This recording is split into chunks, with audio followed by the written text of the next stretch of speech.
How we all doing? So, yeah, I want to continue the discussion about the challenges that we have in this week's continuous line drawing class. And if you're not a part of the Zoom continuous line drawing class, I'm here to say, why not? And it's not too late. Muchísimas gracias. Ah, gracias. No, it's perfecto. I just got my beautiful latte delivered to me. I'm right here.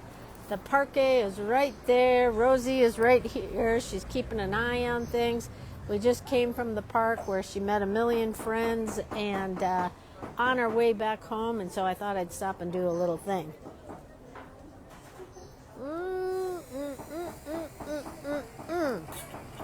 Oh, that's good. That first sip, right? So, okay, what we did this week, as part of the Continuous Line Winter Challenge in the Continuous Line Storytelling class, those are free daily prompts.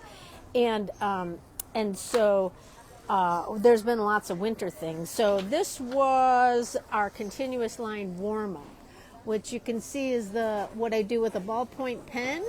They're in the background, and those are kind of like continuous line Christmas lights, right? Or they can be, right? It can be snow, it can be rain, it can be dress ruffles, it can be a whole lot of things, right? And then who doesn't love to see a red cardinal in the winter, right? So we did some continuous line pattern making with cardinals, right? A little bit more of a complicated one than just like, say, a cup of coffee, which is still a good challenge, right? So this week, we're still doing kind of winter things. I started with 2 cardinals, right? And so I personally have been using a Pentel brush pen, which kind of does not lend itself to a continuous line, but kind of the point is in the continuous line challenge classes here is the warm-ups is where we do our solid continuous line, keeping the pen on the page the entire time. And then in our 15-minute prompts, sometimes it's just, unless you're seriously a purist, it's hard to always keep the pen on the page, myself included. Now, sometimes I do, and sometimes I don't, because I really wanted to give a sense of the branches, which is what I did with my continuous line on the side, right, where you get sort of a dry brush stroke, right? And then it's a male and a female, and doing it all with my brush pen, and I still don't have my saturated inks with me, still waiting on things to arrive. And then a little Prussian blue watercolor in the back and some red splatters to give it that winter effect, right? So that was one of the challenges we did.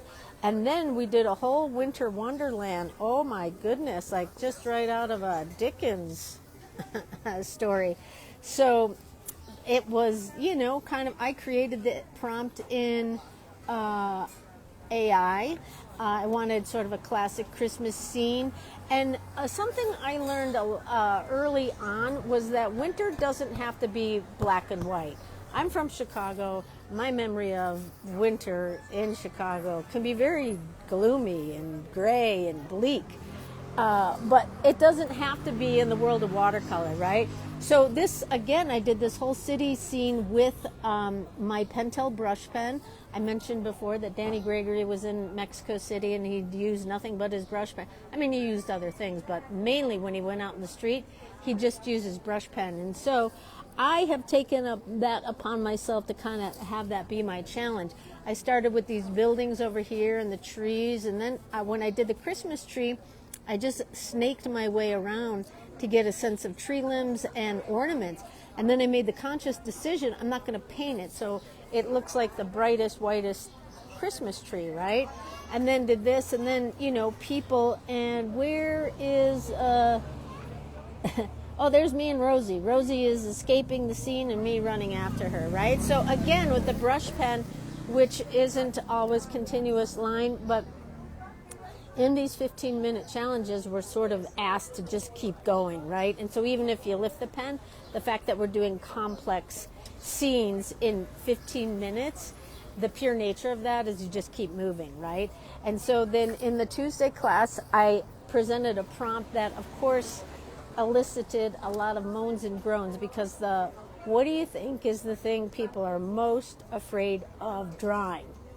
And if you're watching this, you probably have that fear too, because who doesn't? As an artist, as a drawer, a continuous liner, whatever, the scariest thing to draw is people. It's people, right? Because everyone's worried they're going to wreck them, right?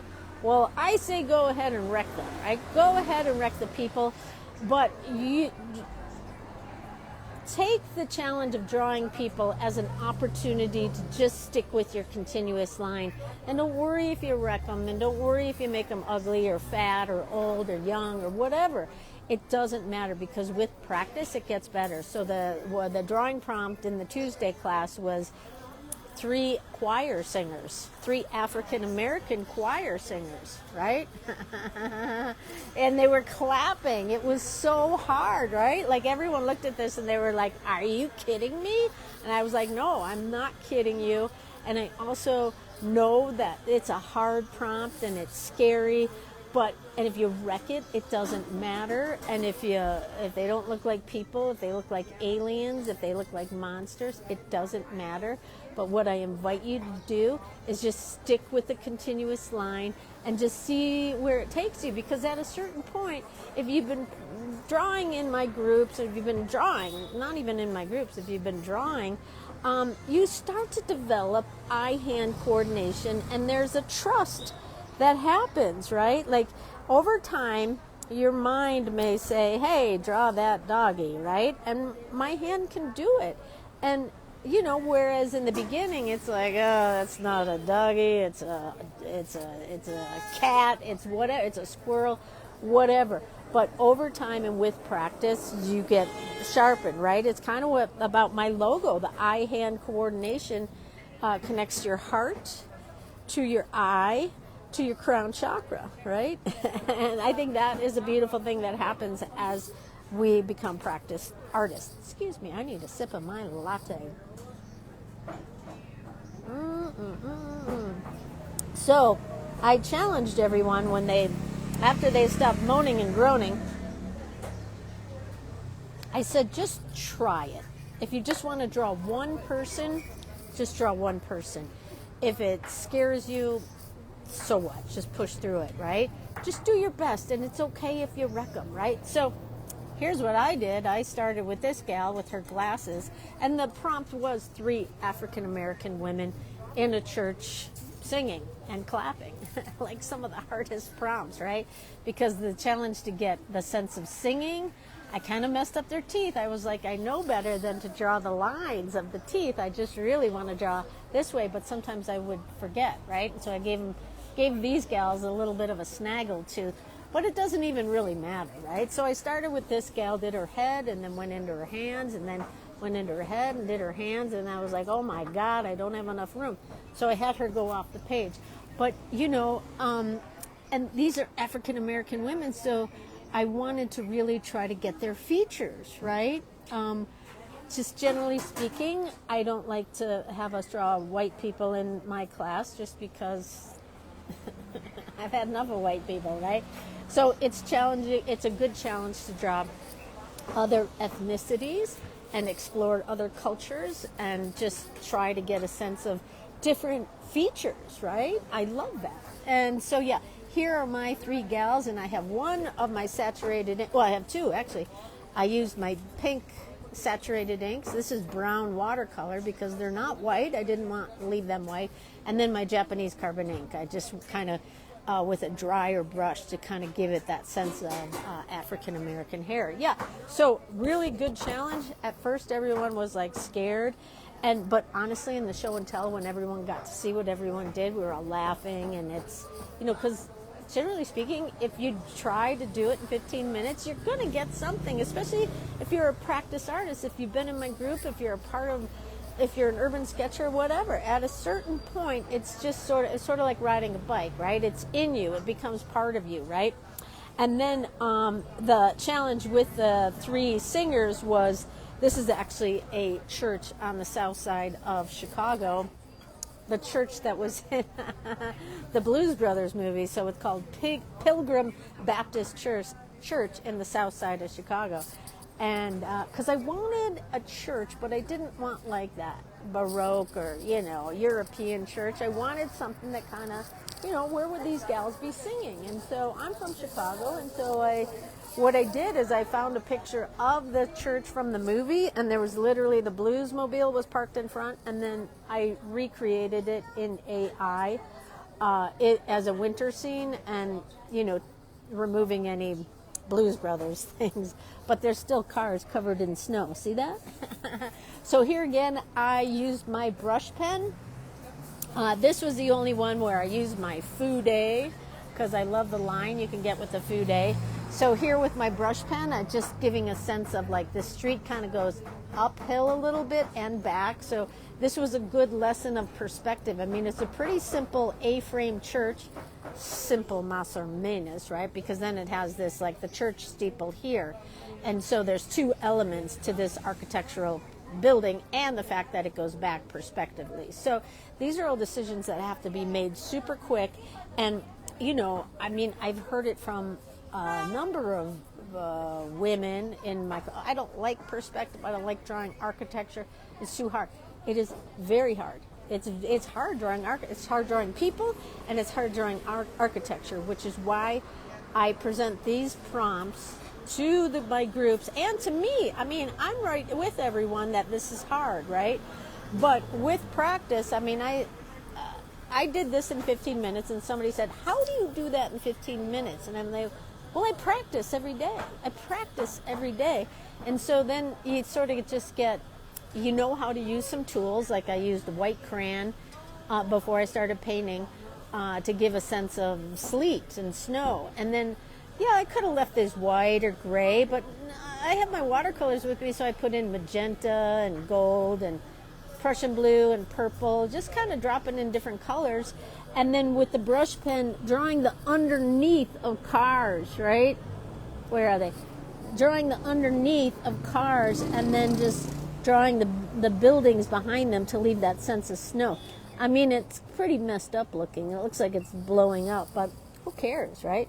This is a 15-minute challenge. So, this is what we did. I've got another class tomorrow, the advanced class, but I kind of want to focus a little bit more on the work we do in these classes and the results. And so we're now starting to share privately just to have an opportunity for everyone to look at everyone else's work, because honestly, I think that's the best way to learn.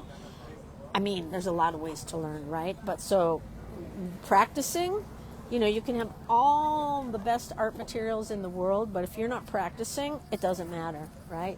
You can have the cutest art studio, all the best supplies, but if you're not practicing, you're not practicing, right? So the art of the practice and the art of the community, the benefit of the community, because not only do we get to see how everyone handles the 15-minute challenge, like it's problem solving, right? It is absolutely problem solving. How do I solve this problem of drawing this in 15 minutes in continuous line? And okay, I can stick with line, but I could also add a little color.